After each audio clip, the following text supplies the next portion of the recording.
पाकिस्तान मुस्लिम league नून के कायद और साबिक वजीर आज़म मियां मोहम्मद नवाज शरीफ 21 अक्टूबर को पाकिस्तान वापस आने का इरादा रखते हैं, लेकिन क्योंकि वो सज़ा याफ्ता हैं और अपनी सज़ा मुकम्मल किए बगैर ही बैरून मुल्क चले गए थे, इसलिए इम्कान है कि उन्हें वापसी पर गिरफ्तार करके अदालत के रूबरू पेश किया जाएगा।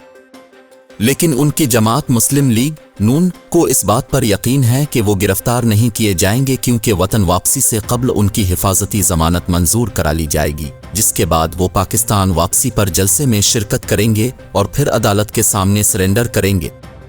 ताहम एक कानूनी माहिर अबूज़र सलमान नियाज़ी का मानना है कि सुप्रीम कोर्ट का एक पुराना फैसला वतन वापसी पर उनकी फौरी गिरफ्तारी का सबब बन सकता है। अबूज़र सलमान नियाज़ी ने सोशल मीडिया प्लेटफॉर्म एक्स पर इस पुराने फैसले का हवाला देते हुए लिखा कि दिसंबर 2022 में सुप्रीम कोर्ट के जस्टिस सरदार तारिक मसूद ने एडवोकेट राना आसिफ केस में सुप्रीम कोर्ट के 3 रुकनी बेंच के फैसले अदनान केस 2015 पर इन्हिसार करते हुए कहा था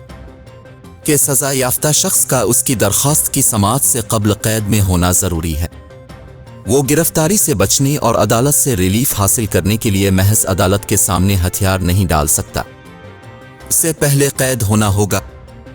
इसके साथ उन्होंने फैसले की एक कॉपी भी शेयर की, जिसके सेक्शन 4 में लिखा है कि अपील कुनिंदा इस अदालत के सामने हथियार डालने के लिए तैयार है, लेकिन मज़कूरा फैसले में यह खास तौर पर जिक्र किया गया है कि जब किसी शख्स को कैद की कुछ सज़ा सुनाई जाती है तो फिर इस सिलसिले में मंजूर किए गए अदालती हुक्म की तामील में अदालत के सामने सरेंडर करना और कैद में होना एक बात नहीं है जब तक कि वो शख्स कैद ना हो जाए। लिहाजा अदनान के केस सोपरा में सुनाए गए फैसले के पेश नज़र इस तरह की सरेंडर की कोई भी पेशकश मज़कूरा फैसले में बयान करदा हुक्म की तकमील नहीं करेगी, क्योंकि अपील कुनिंदा को इस चैम्बर में पेश नहीं किया गया था। इसलिए इसकी गैर मौजूदगी में हथियार डालने का सवाल ही पैदा नहीं होता।